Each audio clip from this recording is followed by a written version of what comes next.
Terhormat Bapak-bapak, Ibu-ibu, salam Pancasila. Bapak-bapak, Ibu-ibu yang melihat video saya ini, tolong jangan lupa subscribe, like, dan di-share. Sifatnya gratis. Pada hari Sabtu, tanggal 8 Juli tahun 2022 ini, saya akan mengomentari Susilo Bambang Yudhoyono kebal hukum.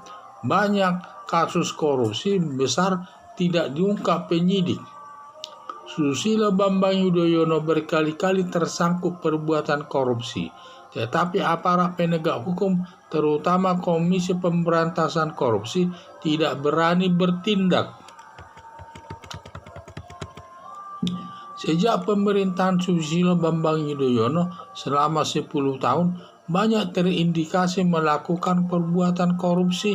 Pembangunan gardu listrik sebanyak 34 unit yang dikerjakan hanya 15% dan 75% dikorupsi, dan akhirnya proyek tersebut mangkrak dan Presiden Joko Widodo menyerahkan kepada KPK 34 unit gardu yang tersebut yang masih diproses dan masih 15% diselesaikan atau masih mangkrak, tetapi tidak diselesaikan Komisi Pemberantasan Korupsi.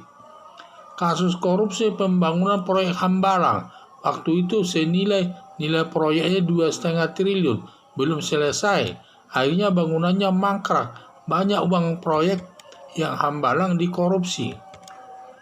Perbuatan korupsi terkait Bank Senturi sebesar 4 triliun tidak diproses KPK, Komisi Pemberantasan Korupsi. Kasus korupsi yang lebih besar lagi dalam Jiwasraya sebesar 16 triliun dan Asabri sebesar 20 triliun. Semua permasalahan ini timbulnya sejak pemerintahan daripada Susilo Bambang Yudhoyono. Setelah Presiden Joko Widodo memegang Presiden RI, telah memerintahkan Jaksa Agung menangani asuransi jiwa dan Asabri tersebut yang masing-masing yang merugikan uang negara sebesar 16 triliun dan Asabri 20 triliun.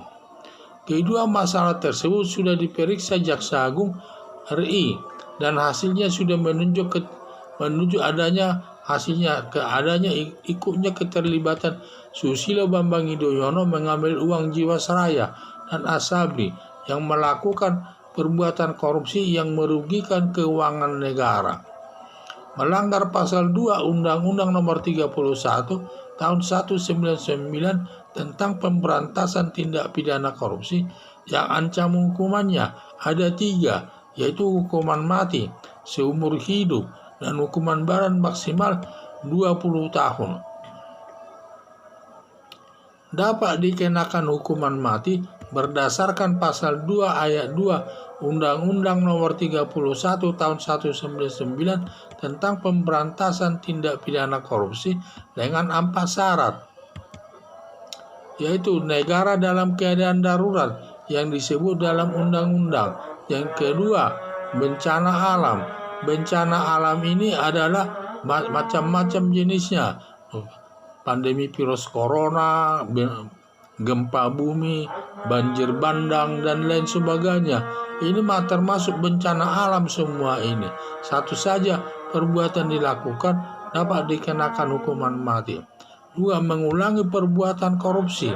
Mengulangi perbuatan korupsi artinya seseorang sudah pernah melakukan perbuatan korupsi dan sudah dihukum hakim dan sudah selesai menjalani hukumannya, tetapi belum lewat waktu 5 tahun melakukan kejahatan korupsi lagi. Ini mengulangi perbuatan korupsi. Kalau dia mengulangi perbuatan korupsi dapat dikenakan hukuman mati.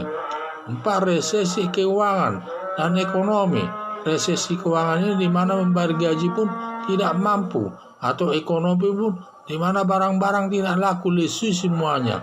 Jadi saya lihat salah satu syarat dari 4 syarat dipenuhi dapat dikenakan hukuman mati. Negara Indonesia dalam kondisi virus corona, masuk bencana alam, dapat dikenakan hukuman mati. Semoga Jaksa Agung menemukan 2 alat bukti agar SBY dijadikan tersangka melakukan perbuatan korupsi sehingga tidak kebal hukum lagi. Harapan saya, Jaksa Agung dapat segera menjadikan Susilo Bambang Yudhoyono sebagai tersangka untuk dapat menyita harta kekayaan hasil korupsi dari harta kekayaan dari hasil korupsi untuk dapat membangun demi meningkatkan kesejahteraan rakyat. Jadi kalau nanti Susilo Bambang Yudhoyono ini harta kekayaannya sudah banyak sekali. Kalau dia nanti dijadikan tersangka, maka semua harta kekayaan yang diperoleh dari hasil korupsi tersebut dapat disita oleh negara. Setelah disita nanti, di mana uang tersebut dapat digunakan untuk membangun di segala bidang. Bisa membayar hutang negara, bisa digunakan untuk membangun semua proyek-proyek yang dibutuhkan oleh masyarakat dan untuk meningkatkan kesejahteraan masyarakat Indonesia. Nah, itulah saya lihat. Jadi perlu dia dijadikan tersangka dan untuk mengambil uang hasil korupsi yang pernah dikorupsinya. Sangat besar sekali dan banyak sekali uang yang dikorupsinya selama dia memimpin negara Indonesia ini. Sekian dan terima kasih.